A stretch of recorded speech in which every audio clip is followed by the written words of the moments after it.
आप सबको प्रभु यीशु मसीह के मीठे और मधुर नाम में जय मसीह की।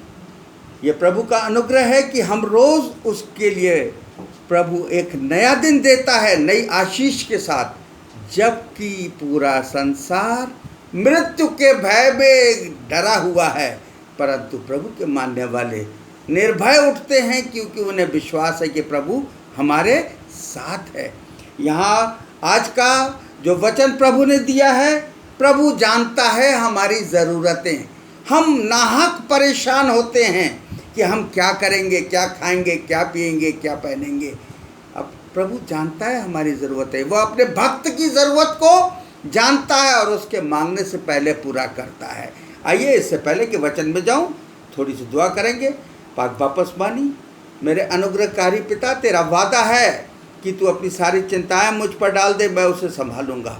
फिर मनुष्य नाहक चिंता करता है, जिसका जीवित परमेश्वर उसके साथ है उस पर अनुग्रह करता है। प्रभु आज के वचन में अगुवाई कीजिए, आपने दिया है, आपका वचन बहुतायत से फैले, अनुग्रहित कीजिए, आपके नाम से मांगता हूँ, आमीन।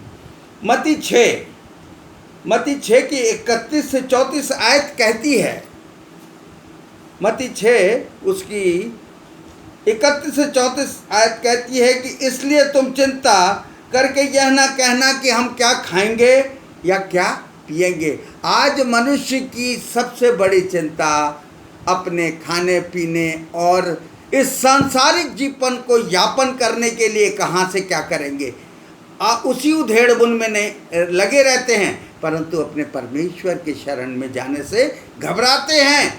परंतु परमेश्वर का क्या वादा है, तुम चिंता करके यह ना कहना, ये उसका हिदायत है मनुष्य के लिए, इंस्ट्रक्शन है, वादा है कि हम क्या खाएंगे, क्या पिएंगे या क्या पहनेंगे। ये सब सांसारिक चिंताएं क्षणिक हैं जो अभी हैं। खाना खाने के बाद भूख मिट जाती है, कपड़ा पहनने के बाद फिर ललक बढ़ती है कि दूसरा कपड़ा पहने। खाने के बाद अगर आज हमने साधारण भोजन किया है तो हम अच्छे भोजन की ललक में रहते, तृप्त कभी नहीं होते। ये सांसारिक भौतिक सुख सुविधाओं का है, परंतु प्रभु क्या कहता है, क्या पहनेंगे, क्योंकि अन्य जातियां इन सब वस्तुओं की खोज में रहते हैं। जिनके पास परमेश्वर नहीं, वो इस संसार में तड़क भड़क दिखावे के लिए तरह तरह की बातें सोचते रहते हैं, परमेश्वर के निकट नहीं आते। परंतु प्रभु हमारा अपने लोगों से क्या कहता है, इन सब वस्तुओं की खोज में, पर तुम्हारा स्वर्गीय पिता जानता है, जैसे बाप अपने बच्चे की ज़रूरत को जानता है, ऐसे ही स्वर्गीय पिता, हम उसे पिता कहते हैं, उसने हमें अपनी संतान होने का अधिकार दिया है। इसलिए कहता है, इसलिए पहले कि तुम्हें किन वस्तुओं की आवश्यकता है, हमारा स्वर्गीय पिता जानता है कि हमें किन चीज़ों की ज़रूरत है। इसलिए पहले तुम परमेश्वर के राज्य और धर्म की खोज करो तो ये सब वस्तुएं तुम्हें मिल जाएंगी। हमें राज्य धर्म के परमेश्वर की खोज इसलिए नहीं करनी कि मुझे संसार की भौतिक वस्तुएं प्राप्त हो, मुझे परमेश्वर की खोज सच्चे दिल से करनी है, ताकि मेरी आत्मा को शांति मिले, तृप्ति मिले। क्योंकि जहाँ परमेश्वर है वहाँ कंटेनमेंट है, शांति है, स्थिरता है, और जहाँ परमेश्वर नहीं वहाँ हमेशा अतृप्त भावना बनी रहती है। इसलिए कहता है, उसके राज्य धर्म की खोज करो तो ये वस्तु तुम्हें मिल जाएंगी, अतः कल की चिंता न करो।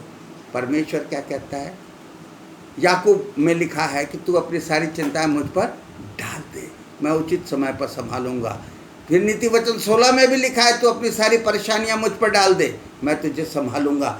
जिसका जीवित परमेश्वर हमारा गारंटर है, फिर हम क्यों चिंता करते हैं, वो जीवित गारंटर है, उसका वादा गलत नहीं है, सत्य है। इसलिए कहता है कि तुम उसके राज्य धर्म की खोज करो, पहले परमेश्वर की समीपता में तो जाओ, राज्य धर्म की खोज करो तो वस्तुएं तुम्हें मिल जाएंगी।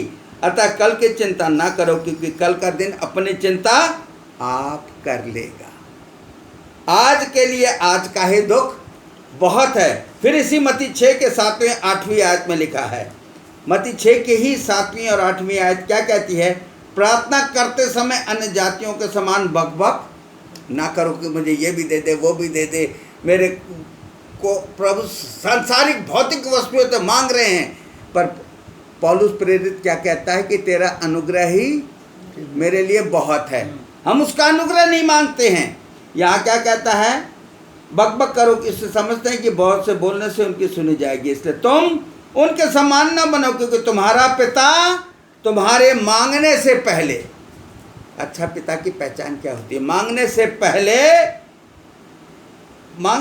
वो जानता है कि तुम्हारी क्या क्या आवश्यकताएं हैं। प्रभु जानता है कि तो मेरी और आपकी क्या क्या आवश्यकताएं हैं। यिर्मयाह 29 निकाल लीजिए, उसमें बड़ा साफ लिखा हुआ है।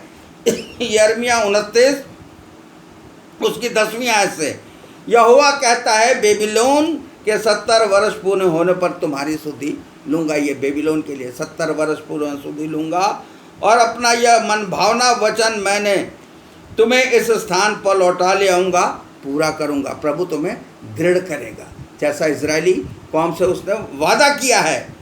कहता है क्योंकि यहोवा की यह वाणी है, किसकी? उस जीवित परमेश्वर की, जिसने हमें अपनी संतान बनाया। उसकी यह वाणी है कि जो कल्पनाएं मैं तुम्हारे विषय करता हूं उन्हें मैं जानता हूं। जो कल्पनाएं मैं तुम्हारे लिए करता हूं उन्हें मैं जानता हूं। और फिर क्या कहता है? तुम्हारे मांगने से पहले वो तुम्हारी आवश्यकताओं को जानता है। जो उसने हमारे लिए एक समाधान निकाला है वो भी वो जानता है। फिर हमें चिंता किस बात की? जिसका जीवित परमेश्वर, इसलिए कहता है जानता हूं कि वह हानि की नहीं वरन कुशल ही की हैं, और अंत में तुम्हारी आशा पूरी करूंगा। ये किसका वादा है? मेरे अजीजों, मेरे जीवित परमेश्वर का ये वादा है कि मैं उसे पूरा करूंगा।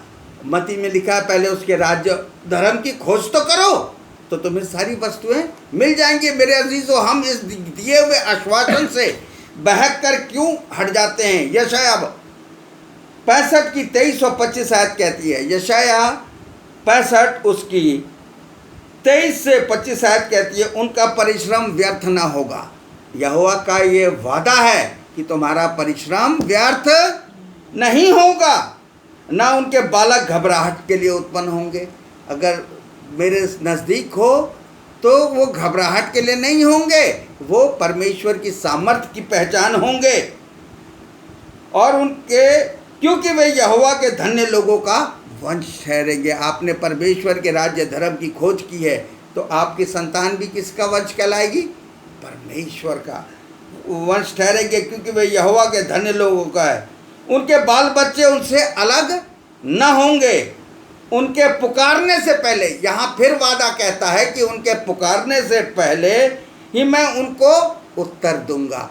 वो जानता है मेरी ज़रूरत क्या है। मांगने से पहले वो उत्तर दे देता है। वो हमारे मांगने से पहले हमारे लिए एक जगह तैयार कर देता है कि तेरी ये ज़रूरत है, और उसको निश्चय वो पूरा करता है। इसलिए कहता है उनके मांगते ही मैं उनकी सुन लूँगा। किसका वादा है? मेरे परमेश्वर का। तो पहले कब मांगोगे? कब? जब तुम उसके राज्य धर्म की खोज करोगे। मेरे अजीजों, हमारा सबसे बड़ा कर्तव्य यही है कि पहले उसके राज्य और धर्म की खोज करें। अभी ये मौका है, ये क्वारंटाइन का पीरियड जो दिया है, ये समय प्रभु की सेवा में अर्पित कर दीजिए, उसकी व्यवस्था पर चलना शुरू कर दीजिए, तो आपकी हर ज़रूरत परमेश्वर मांगने से पहले पूरी करेगा। ये उसका वादा है। कल्पनाएं, आपकी जो इच्छाएं हैं, सबको परमेश्वर अपने अपार खजाने से पूर्ण करेगा। शर्त एक ही है मेरे अजीज़ों, उसके समीपता में जाना पड़ेगा। उसके व्यवस्था का पालन कीजिए, उसके बताए हुए रास्ते पर चलिए, और सिर्फ चलिए नहीं, उस पर विश्वास करके अपने कार्यक्रम को, अपने चाल चलन को उसकी इच्छा के अनुसार छोड़ दीजिए। तो आप उस वृक्ष के समान हो जाएंगे जो बहती नाली के किनारे लगाया। भजन संहिता में लिखा है, बहती नाली के किनारे लगाया है, जो हमें निरंतर हरा बना रहता है और उसके पत्ते कभी मुरझाते नहीं। मेरे अजीज़, उसका वादा। आइए हम दुआ करें। धन्यवाद पिता परमेश्वर, हमारा प्रेमी पिता, हमारी ज़रूरतों को आप वक्त से पहले जानते हैं और हमारे मांगने से पहले उसे पूरा करते हैं। परंतु आपका ये वादा भी है कि जब जब मेरा भक्त मुझे पुकारेगा तो मैं उसकी सुनूंगा। पिता, तू हमारे मांगने से पहले, हमारे पुकारने से पहले जानता है कि हमें किस चीज़ की ज़रूरत है। प्रभु, होने दे कि हम तेरे राज्य धर्म की खोज में निरंतर लगे रहें, ताकि प्रभु तेरी इच्छा को पूरी कर सके और निर्भय होकर इस संसार में प्रभु तेरे वचन को दे सके, क्योंकि तेरा वादा है कि मैं सदा तेरे साथ हूँ, मैं तुझे कभी ना छोड़ूंगा। और तू वो प्रेमी पिता है जो अपने बच्चों की ज़रूरतों को वक्त से पहले पूरी करता है। तू ही मेरा प्रभु पूरक है, तू संपूर्ण है, तू ही सिद्ध है, तू ही आराधना के योग्य है। सब कुछ तेरे नाम से मांगता हूँ, आमीन। आमीन।